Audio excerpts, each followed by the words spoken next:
हे मी म्हणत नाही. मग ज्ञानदेव म्हणे व्यासाची जाणा. ज्ञानोबा महाराज म्हणतात वेद हे द्वैपायन असणारे जे वेदव्यास आहे त्या व्यासांनी खूण करून सांगितलेले आहे.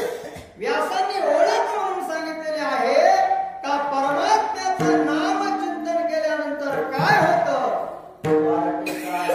पांडवा घरी नाही का द्वारकेमध्ये राहणार भगवान परमात्मा विश्वाचा चालक मालक जगत उद्धारक कर्तुम अकर्तुम अन्यथा कर्तुम शक्ती असणारा भगवान परमात्मा केवळ नामस्मरणामुळे पांडवांना वश झाला आणि सुंदर असणारी द्वारका सोडून त्यांच्या घरी राहायला गेला.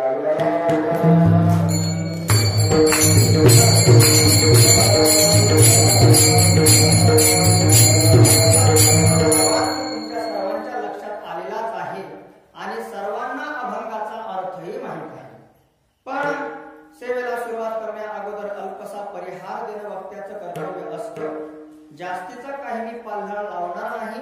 सर्वांना विदितच आहे की नित्य नेमाने चालणारी आपली ज्ञानेश्वरी आणि त्या ज्ञानेश्वरीचं चिंतन करता करता केलेला सर्वांना संकल्प हरिपाठ सर्वांचा पाठच आहे. पण पाठ असला तरी अर्थातले मात्र आपली पाठ असते नाही का. म्हणून त्याचा अर्थही आपल्या सर्वांना विदित किंवा ओळखीचा व्हावा त्याच्यासाठी चाललेला हा सगळा शब्द प्रपंच आहे.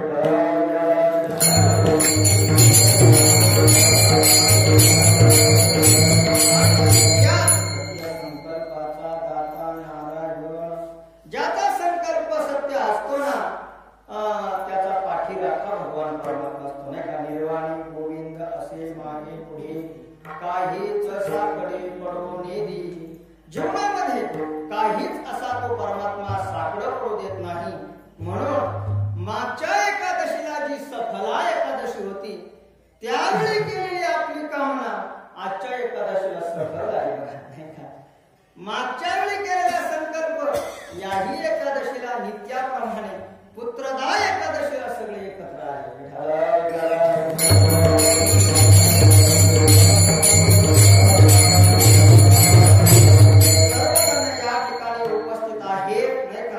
सर्व श्रोतृवर्ग देवरूप श्रोते आहेत. या ठिकाणी फक्त कीर्तनासाठी औरंगाबादहून आले प्रवीण महाराज आहेत का बापू दादा आहे सगळे काका नाव बसलेले आहेत. सगळे एकच आहे म्हणून जास्त नाव घ्यायची आवश्यकता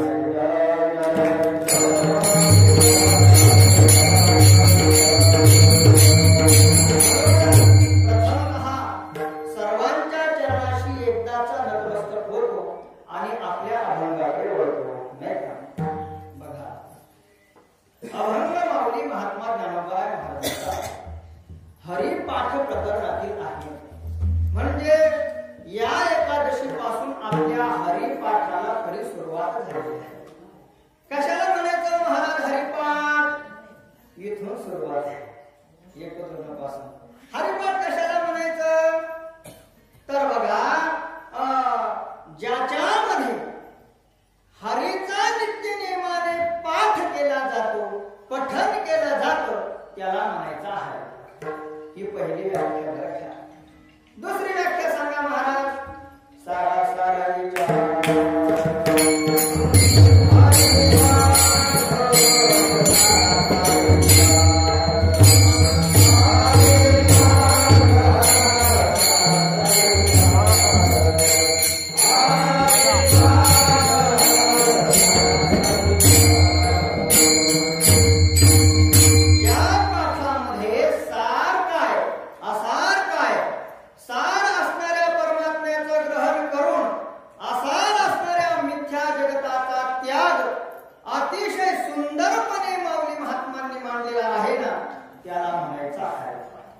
दुसरी व्याख्या लक्षात ठेवा.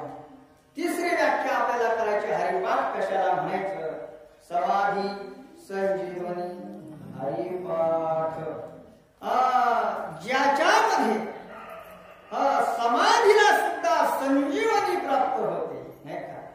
म्हणजे जड असणाऱ्या देहाला सुद्धा ब्रह्मरूपता प्राप्त होते त्याला म्हणायचं ज्ञानेश्वरीचा हरिपाठ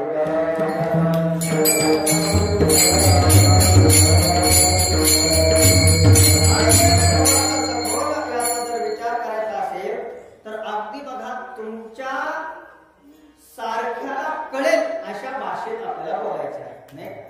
बघा फक्त तुम्हाला कळावं एवढाच उद्देश आहे. बघा माऊली महात्मा ज्ञानोबारायांनी बरेच ग्रंथ लिहिले बघा, नाही का? अनुभवामृत असेल, ज्ञानेश्वरी असेल, चांगदेव 65 असेल, हे सगळे ग्रंथ एकीकडं आणि नुसता एक हरिपाठ एकीकडे, नाही का? कारण ज्ञानेश्वरीचा अधिकारी अतिशय उच्च आहे महाराज. अनुभवामृताचा अधिकारी असेल, चांगदेव 65चा अधिकारी अतिशय उच्च आहे. आपण कालच ज्ञानेश्वरीमध्ये विचार केला बघा. ज्ञानेश्वरीचा अधिकारी कोण आहे महाराज? जैसे शारदेचे चंद्रकळे माझी अमृतपण कोवळे वेचिती मनी माळे चक्रतलळे तिया परी शिवता अनुभवावी हे कथा अति हळवारपण चित्तानुनिया. ज्याच्या चित्ताला हळवारपण असेल, ज्याचं चित्त अतिशय अतिशय सगळे विकार जाऊन कोमल झालेला असेल ना, हरिपाठाचा अधिकारी अर्जुनाची क्रांती जे परिसरया योग्य होती तेही कृपा करुणी संती अवधान द्यावे. माऊली महात्मा सांगता जो स्वतः अर्जुनाच्या पंक्तीमध्ये बसणारा आहे, नाही का? या लागी सुमनो आणि शुद्धवती अनिंदको अनन्यगती. जो अनिंदक आहे ज्ञानेश्वरीचा अधिकारी आहे, जो सुमनो आहे ज्ञानेश्वरीचा अधिकारी आहे, जो अनन्य गती आहे ना ज्ञानेश्वरीचा अधिकारी आहे. मग असा अधिकार येण्यासाठी जन्मजन्मीचं पुण्य करावं लागतं. मग एवढं पुण्य माऊली महात्मा ज्ञानोबाराया आमच्याकडे नाही ना, मग काय? ज्ञानोबारायांनी आपल्यासाठी हा हरिपाठ दिला आहे.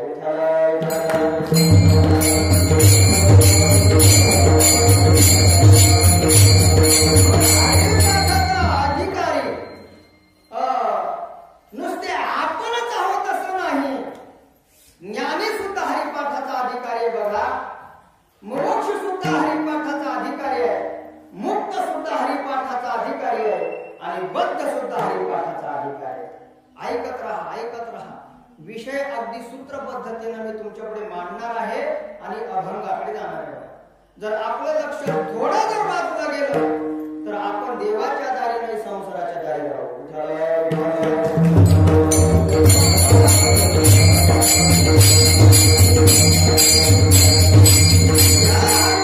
अधिकारी कोण आहे?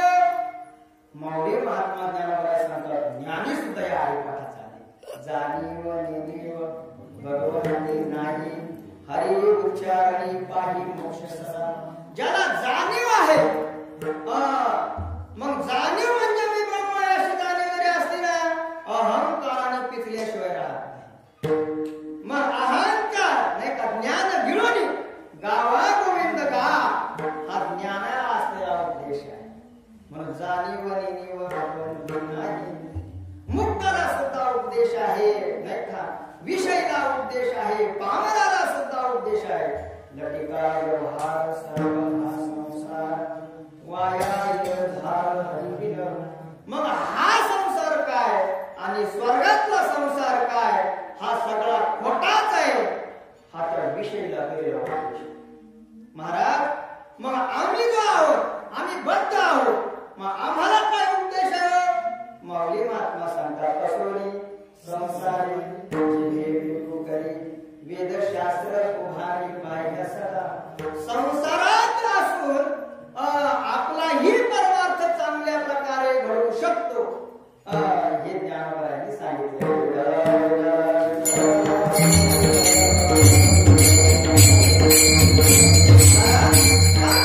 ज्ञानोबारायांनी ज्ञानोबाराला काही दुसरा धंदाच नव्हता का सांगितलं? बुडत हे जग न देखवे डोळा तो कळवळा म्हणूया. सगळ्या जगताचं कल्याण व्हावं, सगळ्या जगताचं कल्याण होण्याची इच्छा संत महात्म्याला असते ना, म्हणून संत महात्मे सांगत असतात, नाही का? आपल्या कल्याणाची इच्छा सगळ्यांना असते, असते की नाही बरं? सर्वांना असते.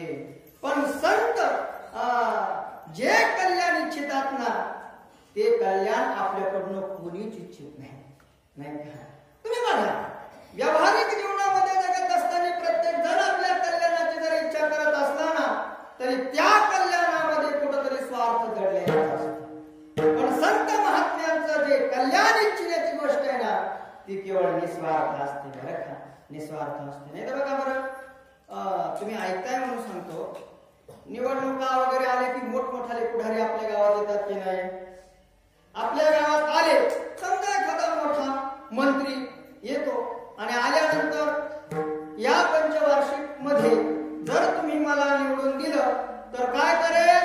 तुमचं कल्याण करेल, जगाचा गावाचा विकास, गावाचं कल्याण करेल असे आश्वासन देतात आणि आपण मत दिले का मुंबईला जाऊन राहतात. बघा बरं का, मला सांगायचं आहे, लक्षात घ्या. कुठे जातात? मुंबईला. मंत्री कुठं? मुंबईला. आणि आपण कुठं? गावात. आणि कल्याण राहिलं मध्येच. जर कोणी मुंबईला गेले तर कल्याण आलीकडे लागतं. म्हणजे बघा, हे जे आहे ना या कल्याण आहे, संत महात्मे सांगतात त्याच्यात कल्याण आहे.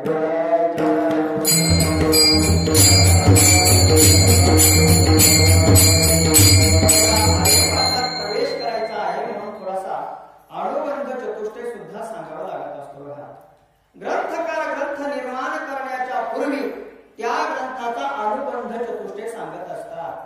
जर अनुबंध चतुष्टय न सांगता, अनुबंध चतुष्टय न स्वीकारता ग्रंथ जर निर्माण केला तर मोठमोठाले विद्वान शास्त्रकार त्या ग्रंथाला निष्फळ ठरत असतात. हा ग्रंथ सफल नाही, हा निष्फळ आहे. कशाला म्हणायचा व अनुबंध चतुष्टय? अधिकारी, विषय, प्रयोजन आणि संबंध या चार गोष्टी आल्या का त्याला अनुबंध चतुष्टय म्हणतात. प्रत्येक ग्रंथाला तो असतो. उदाहरणार्थ, आता मला सुद्धा वाटलं का मी एखादा ग्रंथ लिहावा, बरोबर आहे की नाही? वाटलं, मग ग्रंथ लिहिण्याच्या अगोदर प्रश्न माझ्या पुढे निर्माण होईल, माझा ग्रंथ नेमका वाचेल कोण? येईल का नाही? मग कोण वाचेल याच्यासाठी त्या ग्रंथाचा पहिला अधिकारी सांगावा लागतो. दुसरा, तो ग्रंथ वाचणारा नेमका काय वाचेल त्याच्यासाठी विषय सांगावा लागत असतो. आणि तो विषय समजण्यासाठी या विषयातून त्या विषयात जाण्यासाठी संबंध सांगावा लागतो. आणि शेवटी ग्रंथ वाचल्यानंतर काय फल प्राप्त होणार ना ते सांगावं लागतं. त्याला प्रयोजन म्हणतात.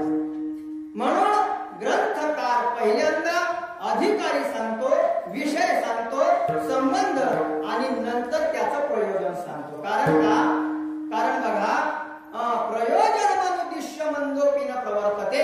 एखादा मंद जरी मनुष्य असला ना प्रयोजनाशिवाय तो कोणत्याच कर्मात प्रवृत्त होतो. आता चला बरं, एखाद्याला म्हटलं चला बरं आज दिवसभर आपल्याला थोडस फिरून यायचंय. बरं, पण काय मिळणार? बरोबर आहे की नाही? काही करायचं असतं की काय मिळणार हे प्रयोजन ज्या प्रत्येकाच्या डोक्यात असतं की नाही, तसं ग्रंथाचं सुद्धा प्रयोजन असतं. मग हरिपाठाचा अधिकारी कोण आहे? असोनी संसारी जिव्हे बेगू करी, म्हणजे बद्ध असणारा संसारी जीव या हरिपाठाचा अधिकारी आहे. याच्यामध्ये विषय नेमका काय आहे हो? तर विषय जीवाचं आणि परब्रह्माचं ऐक्य व्हावं. हा जीव स्वतःला जो विसरलेला आहे तो परब्रह्म स्वरूप व्हावा, हा या हरिपाठाचा विषय आहे. संबंध काय आहे? याला प्राप्य प्रापक भाव संबंध म्हणतात. म्हणजे काय?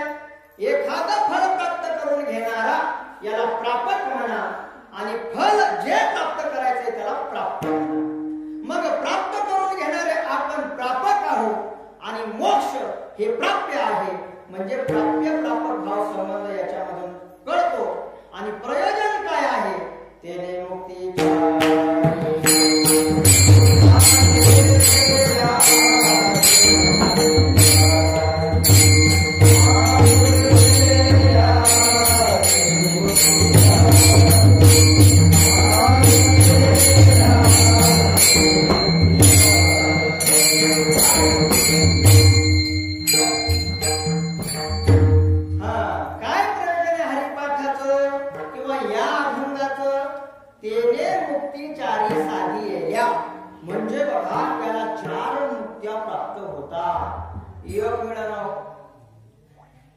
एक वेळा नाही आपण एक मोक्ष प्राप्त म्हणून वेदांताचं सारखं चिंतन करत असतो. वेदांत फक्त एकच सायुज्य मोक्ष देतो, पण हरिमुखे म्हणा या पुण्यातून 4 मुक्त्या प्राप्त होतात. सर्वकथा, सामिप्यता, सायुज्यता, स्वरूपता या सगळ्या मुक्त्या फक्त भगवंताचं नाव घेतलं की प्राप्त होतात.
गोडी सा साखरेच्या ठाई. जसे साखर गोडीला सोडून नाही आणि गोडी साखरेला सोडून नाही, तसा परमात्मा किंवा भगवान शंकरजी वेगळे नसून एकच अशा प्रकारचे आहे. ज्ञानोबराय महाराजांचं हेच म्हणणं आहे, जो निर्गुण निराकार परब्रह्म आहे तेच सगुण साकार होतं आणि जे सगुण साकार होतं तेच पुन्हा निराकाराचं आहे, नाही का? निर्गुण असणारा परमात्मा, त्याला काही रूप नाही, अवयव नाही, काहीच नाही, पण दृष्टाचा संहार करण्यासाठी आणि भक्ताचं प्रतिपालन करण्यासाठी रूप आपल्यासाठी घेऊन राखी पायापासी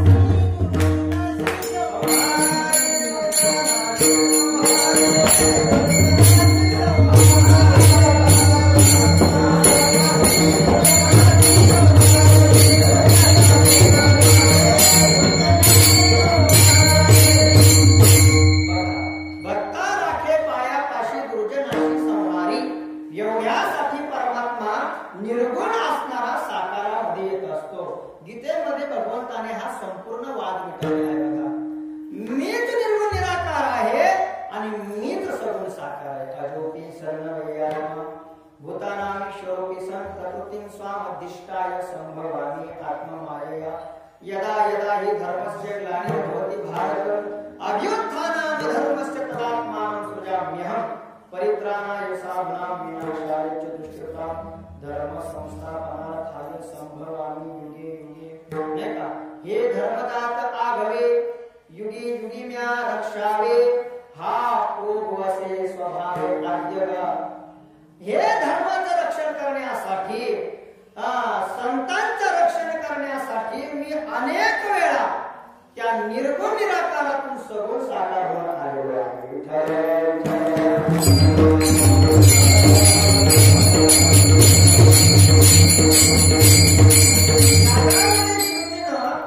निषेध मुखाने वर्णन केलं ते निर्गुण निराकार परमात्म्याचं आहे आणि ज्या ज्या वेळी विधी मुखाने वर्णन केलं ते सगुण साकाराचं आहे. तुकोबरायांनी काय केलं? सुंदर ध्यान उभे विटेवरी पदपटावरी ठेवूनिया तुळशी हार गळा कासे पितांबर आवडे निरंतर हेचे ध्यान मकर कुंडले तळपती श्रवणी कंठी कौस्तुभ मनी विराजित इथपर्यंत कुठं तुम्हाला देवाचं नाव दिसलं का? आलं का देवाचं नाव? देवाचं नाव तिथं आलेलं नाही, म्हणून ते सगळं वर्णन निर्गुण निराकाराचं. पण तोच निर्गुण निराकार परमात्मा त्याच्याकडे पाहिलं की मला सुख होतं. तुका म्हणे माझे घ्यायची सर्व पाहिन श्रीमुख. श्रीमुख म्हणजे परमात्म्याचं मुख पाहणं, याला सगुण साकार म्हणतात.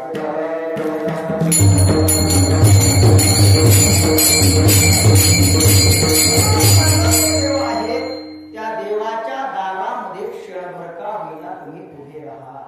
बघा महाराज, आम्ही तर दिवस दिवस देवाच्या दारापुढे उभं राहतो देवाच्या, आम्हाला पण मोक्ष प्राप्त होत नाही. तुम्ही क्षणभरच सांगू लागले, क्षणभरात असं कसं शक्य आहे की मोक्ष प्राप्त होईल? नाही का? ज्ञानोबराय महाराजांना देवळाच्या दारी उभा क्षणभरी म्हणायचं नाही, देवाच्या दारी उभा क्षणभरी सांगायचं.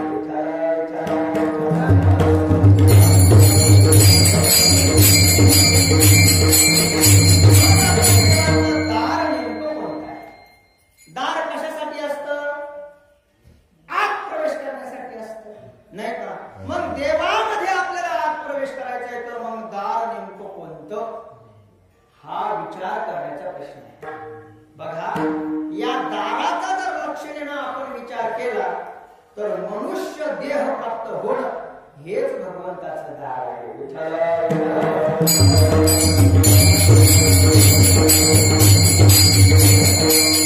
अनेक जन्मापासून अनेक योन्या फिरून फिरून अधर्म योन्याचे चक्र मारून मारून मारून मारून नाही का ज्ञान गेला वावरता धावतांतर माशुती व्रजंतो जन्मनो जन्म भंती नैव निवृत्ती. किती जन्म झाला फेरा गणित नाही जी दातारा पडिलो आवर्ती घोडा घोडू थोडा बसल्या किती वेळा जन्म यावे नित्य भावी खचित म्हणून या जीव घ्याला शरण गेला विकोशी. नाही का? अनेक वेळा जन्माला आपण आलेलो आहोत, अनेक वेळा जन्माला येऊन सुद्धा आपल्याला देवाचं सत्कर्म परिपाकाते करुणानिधिनो धृतः प्राप्यते रतोच्छायां विश्राम्यन्ति यथा सुखम. कोणत्या तरी जन्मामध्ये केलेलं पुण्य आपल्या सत्कर्माचा परिपाक होतो आणि त्या परिपाकामुळे आपल्याला मनुष्य देह प्राप्त होतो आणि मग त्या मनुष्य देहामध्ये आल्यानंतर क्षणभर का होईना देवाच्या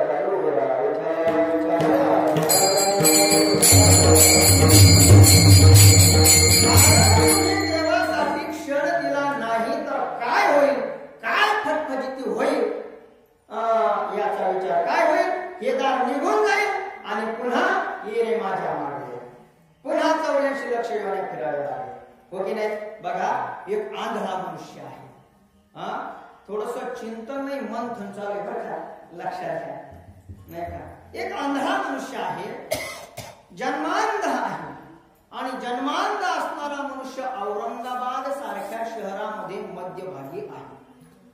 मग खूप दिवसाचा त्या औरंगाबादच्या शहरामध्ये राहिल्यामुळे अतिशय कंटाळलेला आहे. त्याला कुठून तरी त्या शहराच्या बाहेर पडायचं आहे, पण स्वतः आंधळा असल्या कारणाने त्याला त्या शहराच्या बाहेर निघता येत नाही. कुठंतरी गेलं तर वलगडल्याशिवाय राहत नाही, बाहेर पडण्याचं ज्ञान नाही. मग फक्त त्याच्या वाट्याला रडणं एवढंच अशा प्रकारचं आलेलं असतं. मग रडतोय, किंकाळ्या मारतोय, कुणीतरी एकदा मला याच्या पलीकडे सोडा रे बाबांनो, हे दुःख मला आता नकोसं झालंय. खूप दिवसाचा मी या औरंगाबाद शहरामध्ये आहे ना, पटकन मला कसं तरी त्या शहराच्या बाहेर कुणीतरी नेऊन सोडा. आणि मग एखादा सद्ग्रस्त येतो, महाराज काय झालं. अहो इथं मी कंटाळलेलो आहे, अगदी दुःख या यातना मला सहन होत नाही, म्हणून कुणीतरी माझा हात धरून औरंगाबाद शहराच्या पलीकडे नेऊन सोडलं तर कृपा होईल. बघा तो आंधळा आहे बरं का. या सद्ग्रस्ताने एक केलं, म्हणे काय, मी तुमचा हात धरतो आणि तिथपर्यंत नेऊन पोहोचवतो. कुठं. औरंगाबादच्या असणाऱ्या पूर्ण शहराला भिंतीचं वाल कंपाऊंड आहे. काय आहे. वाल कंपाऊंड आहे. मग काय, तुमचा हात धरून धरून तिथपर्यंत नेतो आणि एकदा तुम्हाला ती भिंत तुमच्या हातात देतो. बरोबर आहे की नाही. आणि मग याने काय केलं, त्या भिंतीपर्यंत त्या मनुष्याला सोडलं आणि सोडल्यानंतर त्याने सांगितलं की आता या भिंतीला धरून धरून धरून धरून तुम्ही चालत राहा. काय होईल, एक छोटासा दरवाजा येणार आहे. मग तो दरवाजा तुम्हाला लागला, ज्यावेळी तुमचा हाताचा आणि भिंतीचा स्पर्श संपला, त्या दरवाजातून पटकन पलीकडे पडा. पलीकडे गेले म्हणजे काय होईल, तुम्ही औरंगाबाद शहराच्या पलीकडे निघून गेला. बरोबर आहे की नाही. बरोबर आहे. मग तो आंधळा मनुष्य एवढ्या मोठ्या औरंगाबाद सिटीला सारखा भिंतीला हात धरून धरून धरून धरून फिरतोय. मग किती दिवस फिरला, 4 दिवस का, 8 दिवस का, 12 महिने नाही, अनेक वर्ष तो फिरत आहे. कारण फिरता फिरता त्याला काय डोळे का पाहिला, कुठेतरी गंधान आला येणार आहे, त्याच्यात ते पडणार आहे, त्याच्यात काही दिवस लोळणार आहे, थोडस पुढे जाणार आहे, कुठेतरी खड्डा होणार आहे, तिथं ते पडणार आहे. असं पडत फिरत फिरत कसं ना कसं कसं त्या पोटाला धरून चालतंय आणि सत्कर्माचा परिपाक होतो. संत महात्म्यांची काहीतरी कृपा उदयाला येते आणि तो छोटासा दरवाजा समोर येतो. तो दरवाजा समोर आला की लगेच याला खास सुटते, लय खाजू लागली म्हणून. मग हात काढतो आणि शरीर खाजायला लागतो, 2 पावलं पुढे निघून जातो, पुन्हा पोटाला धरतो. आता पुन्हा सांगायला तो चक्कर किती दिवस. बरोबर आहे का नाही. आता तो दरवाजा निघून गेल्यामुळे एवढ्या पोटाला चक्कर पुन्हा. मग एकदाच मारतो का नाही, पुन्हा शरीराला खातो, पुन्हा दरवाजा सुटतो, पुन्हा शरीराला खातो, पुन्हा दरवाजा सुटतो. अशा 84 लक्ष योन्याचा फटका तुम्ही आणून मारलेला आहे.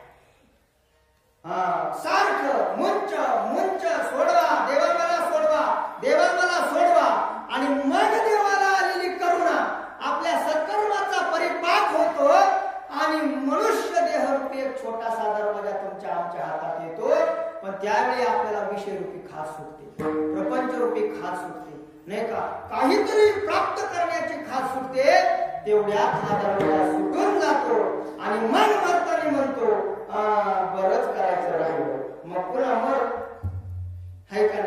मग म्हणून संत महात्मे सावध करतात ना, मग सावध होणं गरजेचं आहे. हे जे आहे ना, हा मनुष्य जो देह आहे ना, तेच खरं भगवंताचं दार आहे.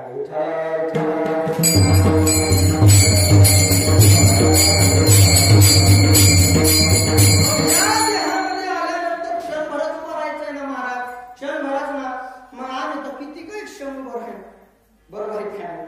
तर हे संतांना का क्षणभर सांगायचंय सांगू का तुम्हाला. बघा, प्रपंचामध्ये आसक्त असणारे तुम्ही आम्ही बद्ध, तुम्हाला जर आम्ही म्हटलं सगळं सोडा आणि नुसतं परमार्थच करा, तुम्हाला पचणार आहे का नाही, रुचणार आहे का नाही. मग थोडं आपलं थोडं येत जा, 1 मिनिटं 2 मिनिटं येत जा. मग 1 मिनिटं 2 मिनिटं म्हणता म्हणता कालांतराने थोडी लागली का आपला सगळा जन्म परमार्थाचा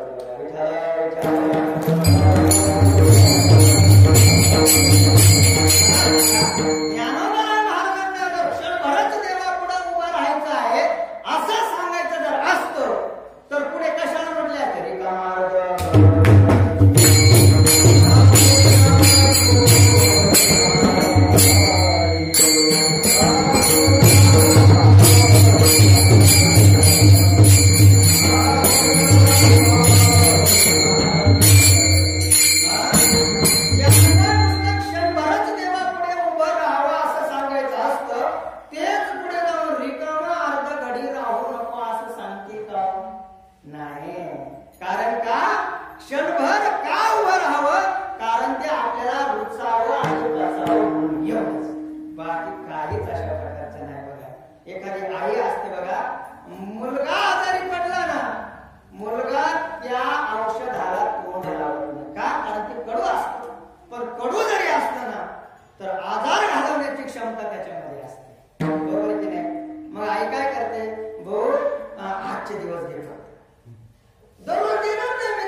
सरिता ओळखू लागे तैसे चित्त काढेल वेगे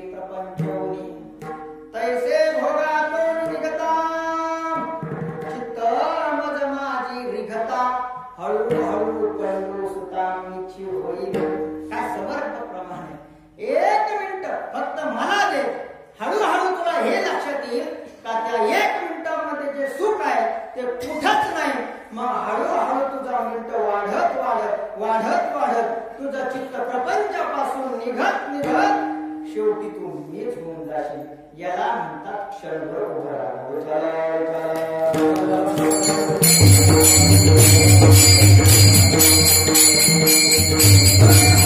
क्षणभर तरी देवाच्या दारामध्ये उभं राहावं असा एक विचार आहे. दुसरा आणखी त्याचा अर्थ असा आहे बघा, ज्ञानोबा महाराज क्षणभरच का सांगतात, कारण अनंत कल्पाचं असणारं जे बाकीच्यांचं आयुष्य आहे, ब्रह्मदेवाचं आयुष्य केवढं, इंद्राचं आयुष्य केवढं, स्वर्गाधिक असणाऱ्या देवतांचं आयुष्य केवढं, मग त्या आयुष्याच्या विचाराने आपलं आयुष्य जर पाहिलं तर क्षणभंगुर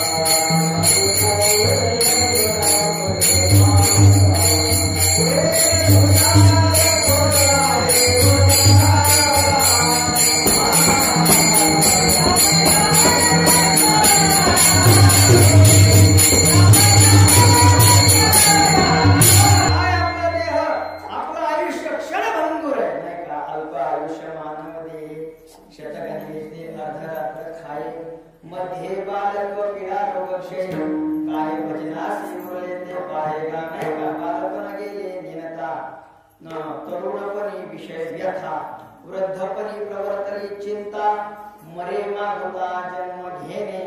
म्हणून आपला देह हा क्षणाचा असल्या कारणाने म्हणून ते म्हणतात देवाचे द्वारे उभा.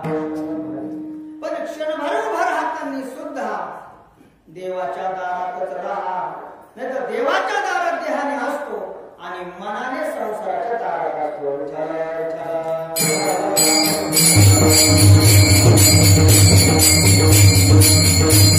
देवाच्या दारात आल्यानंतर आपले कायिक वाचिक मानसिक सगळे भाव परमात्म्याच्या ठिकाणी असले पाहिजे बघा.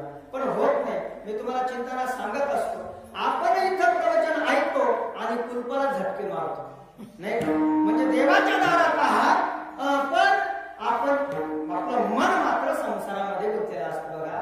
एक पौराणिक बुवा होते आणि सारखं पुराण सांगायचे बघा. 8 दिवस पुराण चाललंय मस्तपैकी आणि समोरचा एक असा श्रोता होता बघा, तो श्रोता सारखा रडायचा. पौराणिक बुवा पुराण सांगायचे आणि तो श्रोता रडायचा. बाबांना वाटलं वा वा, सगळ्या श्रोतेतून एवढा एक श्रोता भेटला. भावना वश होऊन खऱ्या अर्थाने आश्रयपात करतोय, काय गोड अशा प्रकारचा आहे. म्हणून त्याच श्रोत्याकडे पाहून बाबांनी पुराण सांगलं. 8 दिवस तो रडला आणि शेवटच्या दिवशी बाबांनी विचारलं, तुमच्या चरणाला दंडवत आहे म्हणे का, माझ्यापेक्षा तुमचा अधिकार जास्त आहे म्हणे. का बरं? एवढे भावना वश होऊन तुमचा अश्रुपात होतोय, धन्य झालो मी असा श्रोता मिळून म्हणे. म्हणजे श्रोता म्हणजे काय म्हणे, तुम्ही श्रोता मी वागता आणि काय म्हणे मी 8 दिवस कथा सांगितली. तो म्हणजे कथा म्हणजे काय? आता याला वाटलं हे काय चाललंय. अहो मी कथा सांगितली, तुम्ही रडता आहात, याचं मला चांगलं वाटलं, कौतुक वाटलं म्हणून मी तुमच्याशी बोलतोय. म्हणे तुमचा आणि या कथेचा माझा तिळमात्र संबंध नाही. म्हणे मग तुम्ही का रडताय, काय कारण आहे रडण्याचं? म्हणे तुम्ही ज्यावेळी कथा रंगून सांगताना म्हणे मान हलवतात ना म्हणे, त्यावेळी तुमची दाढी सुद्धा हलते म्हणे. दाढी लांबली आणि मग ती दाढी हल्ली का माझा गेल्या महिन्यापूर्वीच भला मोठा दाढीचा बोकड मेला. मग तुमची दाढी हल्ली का मला माझ्या त्या दाढीवाल्या बोकडाची आठवण होते आणि त्याच्या आठवणीमध्ये मी रडतो. बघा देवाच्या दारात त्याच्या संसाराच्या दारात आणि मग कधी मोक्ष प्राप्त व्हायचं का त्याचं गाव गाव तरी माहित आहे का आपल्याला.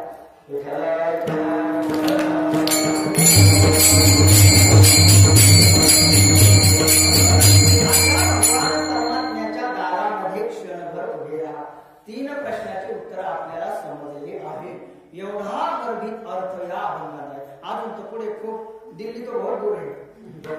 नाही देवाचे द्वारी उभा क्षण.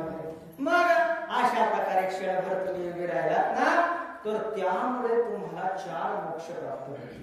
वेदांताचं सारखं चिंतन केलं, मनन केलं, निधिध्यासन केलं, सगळं जरी केलं ना फक्त एकच मोक्ष प्राप्त, त्याला सायुज्य मोक्ष म्हणतात, चौथा पुरुषार्थ म्हणतात.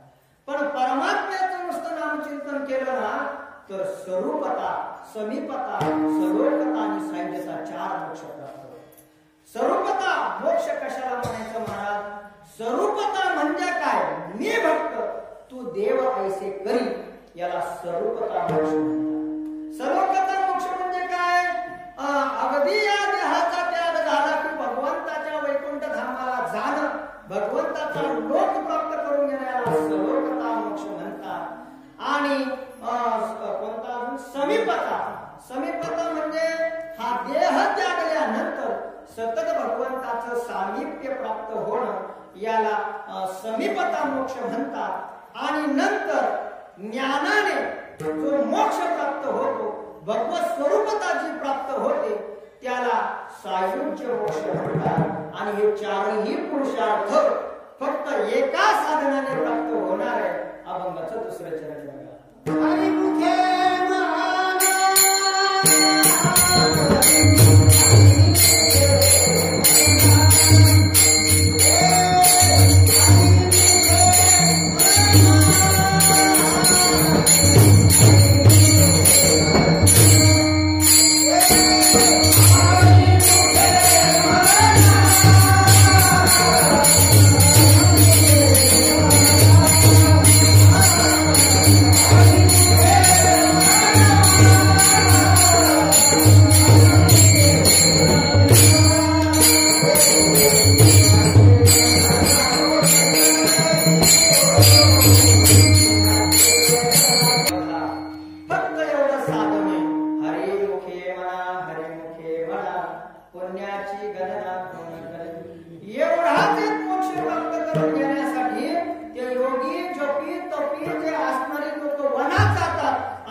म्हणजे आपले सगळे क्लेश जो हरण करतो त्याला म्हणायचं आहे. किंवा हरती सर्व पापमिति हरी, नाही का? सगळे आपले पाप हरण करतो म्हणून त्याला हरी म्हटलं. आणि अशा हरी म्हणजे भगवान परमात्म्याचं चिंतन केलं तर त्या पुण्याची गणना कुठेच होऊ शकत नाही. त्या पुण्याला मर्यादाच नाही. कर्मापासून प्राप्त होणारं कर पुण्य यज्ञाधिक साधना असेल, सकाम कर्मापासून निर्माण होणारं पुण्य, याचं फल स्वर्ग आहे, नरक आहे, हा लोक आहे, सत्य लोक आहे, सगळे लोक आहे. हा विषय आपण चिंतनामध्ये वारंवार घेतोच आहे, नाही का? सकाम असणारं कर्म करून त्याचं फल एवढंच आहे, स्वर्गामध्ये जाणे, दिव्य भोग भोगणे आणि पुण्य संपलं की पुन्हा मुंगी होऊन खाली येणे. हे पुण्य चांगले आहे का? नाही. भगवान परमात्मा सांगतात हे पुण्य काही कामाचं नाही. कारण त्रैविद्यमान सोमपापुत्र पापा यज्ञेरिष्ट्वा स्वर्गतिं प्रार्थयन्ते ते पुण्यमासाद्य सुरेंद्र लोकं अश्नन्ति दिव्या दिवी देव भोगा तेतं भुक्त्वा स्वर्ग लोकं विशालं क्षिणे पुण्यमर्त्य लोकं विशन्ति एवं त्रैधर्म म्हणून प्रपन्ना गतागतं काम कामाला म्हणते. आपल्या मध्येच असणारे जे काही लोक आहेत, नाही का? आपल्यातच राहतात पण या प्रपंचाला विटलेले असतात, या भोगाला विटून त्यांना स्वर्गातले भोग आवडत असतात. मग त्याच्यासाठी ते पुण्यकर्म करतात आणि मग केल्यानंतर काय होतं? ज्ञानोबा सांगतात पुण्याची पावती सरे सर, नाही का? सवेची इंद्रप्रमाची उटी उतरे येऊ लागती माघारे होती रोगी तुला मध्ये जाती आणि पुण्यक्षय अधोगती. मग ते अधोगतीला जातात. हे फल मर्यादित असल्या कारणाने हे खरं पुण्य नाही. मग खरं पुण्य कोणते? भगवान परमात्मा सांगतात पापात्मके पापे नरका जायचे, पापात्मके पुण्य स्वर्गा येईजे आणि माते जेने पाविते ते पुण्य जे मला प्राप्त होतात ना जयामध्ये नारायण शुद्ध पुण्य ते ज्याच्यामध्ये नारायण आहे जे मला प्राप्त करून देणार आहे तेच खरं शुद्ध पुण्य आहे आणि सकाम भावनेने जे केलेलं जे पुण्य आहे ते स्वर्ग नरक वाटा चोराची आहे असं ज्ञान करायचं प्रमाणे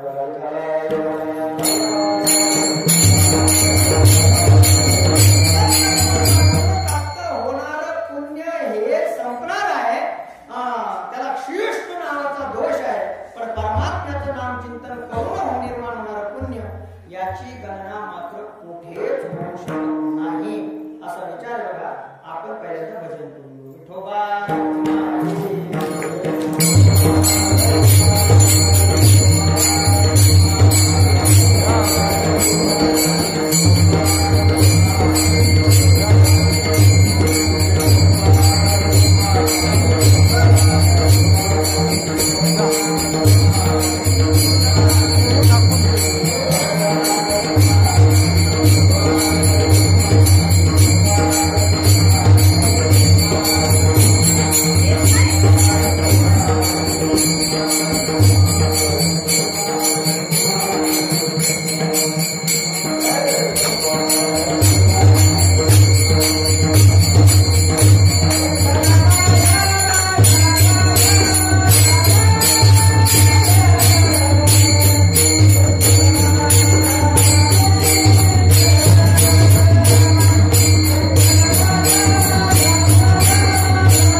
जे घेते झाले स्वभावे निसंग म्हणून जो स्वतः निसंग आहे, प्रपंचामध्ये फक्त उदास वृत्तीने राहिलेला आहे.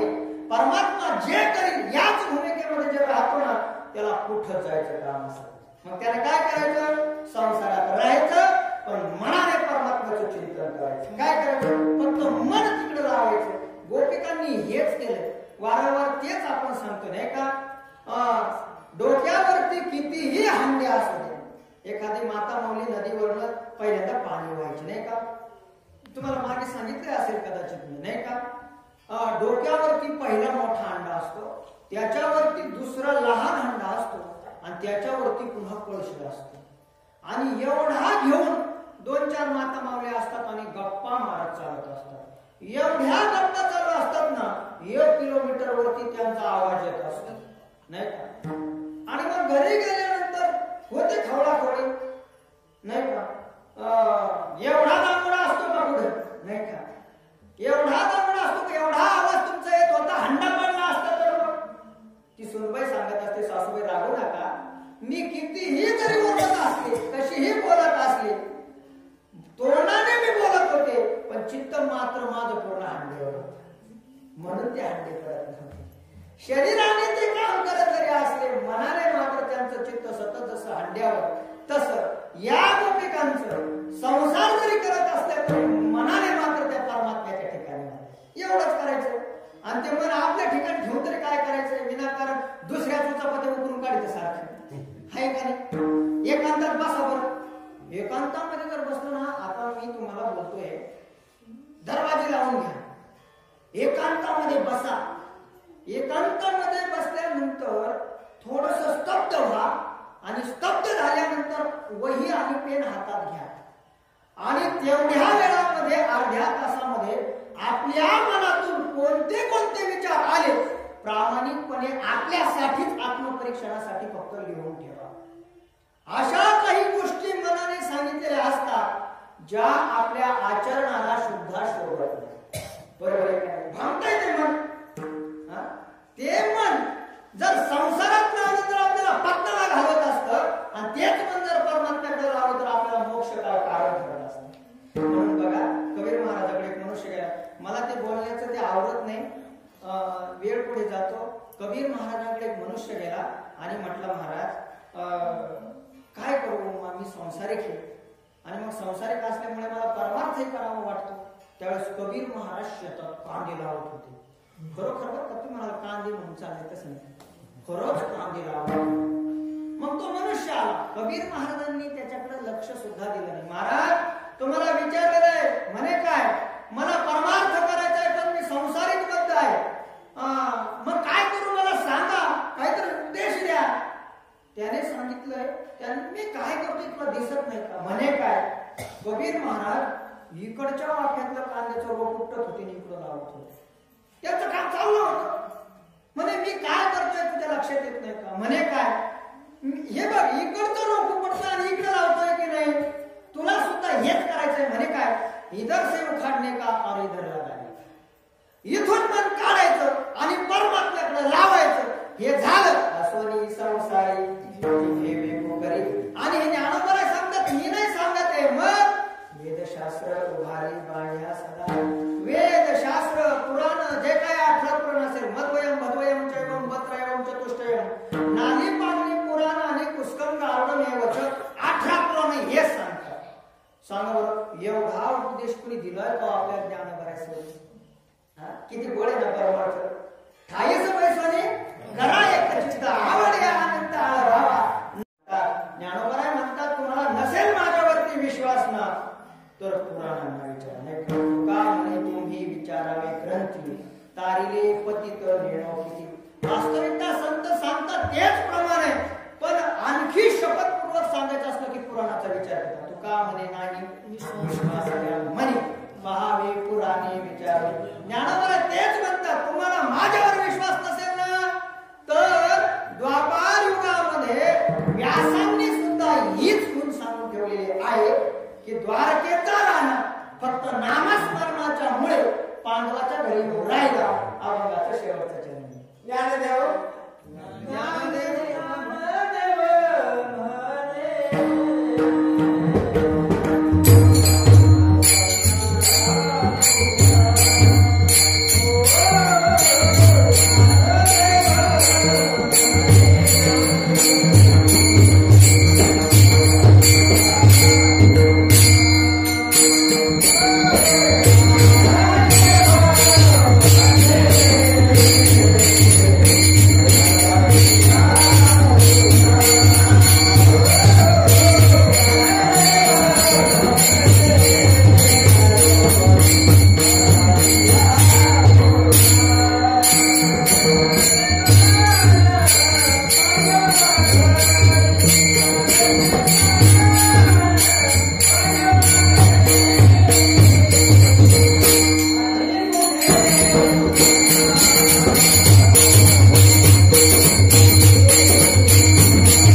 महाराज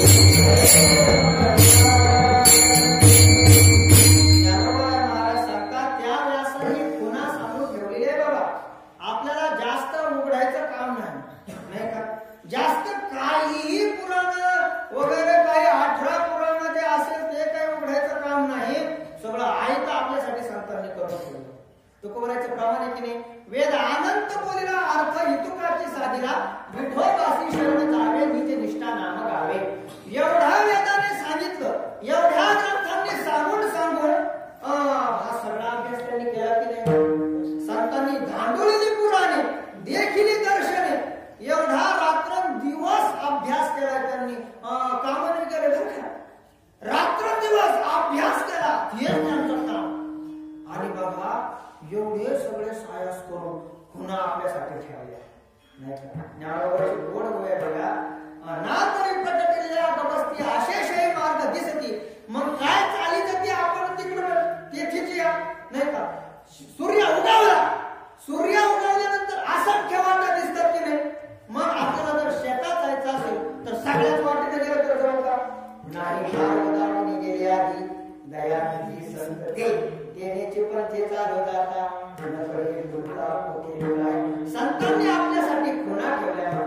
त्या व्यासांनी सांगितलं की त्या नामस्मरणाच्या बळावरती हा भगवान परमात्मा एवढा पांडवांना वश झाला,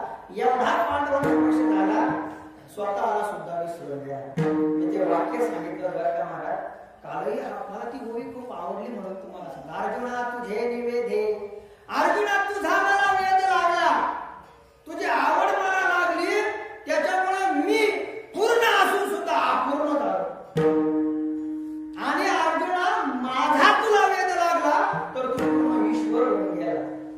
काय वेळ लागला देवाला, त्याचा वेडा झाला भक्तीसाठी वेडा होऊन गेला. त्यांचे पहाटे पांडव अखंड वनवाशी परित्या देवाशी कोण अशा प्रकारचा विचार आहे. पण असा असणारा परमात्मा सुद्धा एवढा जगाचा चालक मालक असून सुद्धा अर्जुनाचे घोडे धुतो. काय कारण? नामस्मरणाचे बळे केले अंकित तळीला.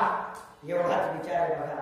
म्हणून ज्ञानोबा सांगतात व्यासांनी अशी खूण ठेवून दिलेली आहे का द्वारकेचा राणा, द्वारकेचा राजा फक्त भगवान परमात्म्याचा हरिमुखे म्हणा एवढं म्हणल्यामुळे पांडवांना वश झालेला आहे. ज्ञानेश्वर